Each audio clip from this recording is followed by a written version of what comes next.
The INF Treaty, signed by President Ronald Reagan, limits ground-launched nuclear and conventional missiles with ranges between 500 and 5,500 kilometers. By eliminating an entire category of missiles capable of delivering nuclear weapons to nearly all of Europe, this treaty helped ease the nuclear arms race during the Cold War while substantially reducing the risk of nuclear war in Europe. Russia is now violating the INF Treaty by developing and deploying new missiles that could deliver nuclear warheads to European targets, including U.S. military bases.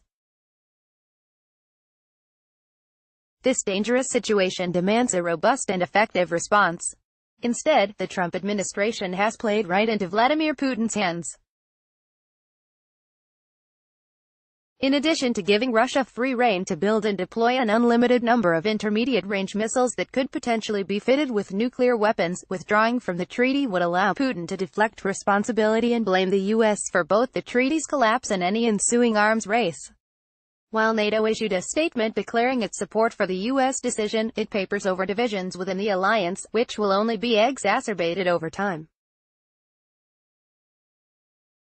According to a report obtained by Breaking Defense, the U.S. has since 2013 considered the INF range missiles it might develop should the treaty collapse.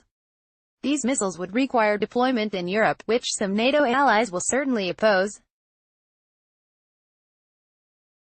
Splits within NATO would only further Putin's long-standing geopolitical goals, and there is no reason to give him this satisfaction or strategic advantage. President Trump could have avoided this by genuinely collaborating with our NATO allies to jointly pressure Russia from the start.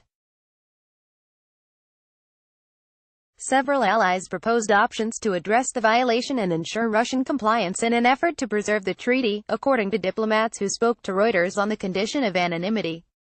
Allies also told our offices directly that the Trump administration blocked NATO discussion regarding the INF treaty and provided only the sparest information throughout the process. And now the U.S. is on the path to complete withdrawal unless Russia complies with the treaty within 180 days. Just weeks after Pompeo announced in December that the U.S. intended to pull out of the INF treaty, then Secretary of Defense James Mattis issued a strong rebuke of Trump's approach to foreign policy, emphasizing the importance of supporting our allies in his unprecedented resignation letter. One core belief I have always held is that our strength as a nation is inextricably linked to the strength of our unique and comprehensive system of alliances and partnerships, Mattis wrote. While the U.S. remains the indispensable nation in the free world, we cannot protect our interests or serve that role effectively without maintaining strong alliances and showing respect to those allies. By pulling out of the INF treaty, Trump missed an opportunity to make the best use of the world's most powerful alliance and send Putin a strong message, one with real consequences. As a result, the Trump administration has frittered away its credibility among our European allies who now face the prospect of having new Russian nuclear-armed missiles aimed at them. This is the latest step in the Trump administration's pattern of abandoning the diplomatic tools that have prevented nuclear war for 70 years. It also follows the administration's unilateral decision to withdraw from the Paris Climate Agreement. The latest move also suggests that the administration may be open to reneging on other nuclear arms control agreements, including the 2011 New START Treaty, which verifiably limits the nuclear arsenals of both the United States and Russia. That would likely unleash a no-holds-barred nuclear arms race, threaten American security and potentially lead to vast increases in nuclear weapons spending.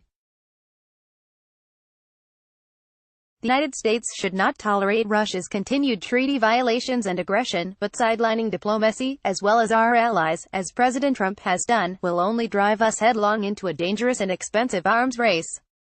Instead of furthering Russian interests, we should work with NATO allies on a strong response that includes economic and diplomatic consequences Putin cannot ignore. A starting point could involve additional sanctions on Russia. Congress must not allow the Trump administration to plunge the United States into a 21st-century nuclear arms race. This dangerous policy would undermine our national security, divide us from our allies, play directly into Putin's hands, and place peace in Europe at risk. Instead, we must support effective diplomacy, invest in our national security and propose smart policies to keep our country, along with our European allies, secure, free and prosperous.